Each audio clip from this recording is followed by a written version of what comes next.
اور موسیٰ کے بعد ان کی قوم نے اپنے زیور سے ایک بچڑا بنا لیا، وہ ایک جسم تھا جس میں سے بیل کی آواز نکلتی تھی۔ ان لوگوں نے یہ نہ دیکھا کہ وہ نہ ان سے بات کر سکتا ہے اور نہ ان کو رستہ دکھا سکتا ہے، اس کو انہوں نے معبود بنا لیا اور اپنے حق میں ظلم کیا۔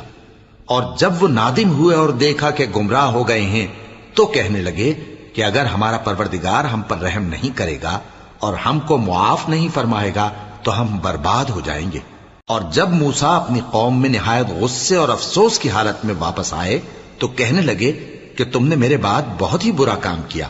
کیا تم نے اپنے پروردگار کا حکم جلد چاہا؟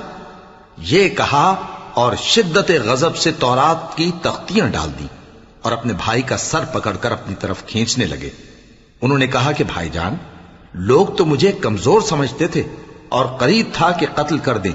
تو ایسا کام نہ کیجیے کہ دشمن مجھ پر ہنسیں اور مجھے ظالم لوگوں میں شامل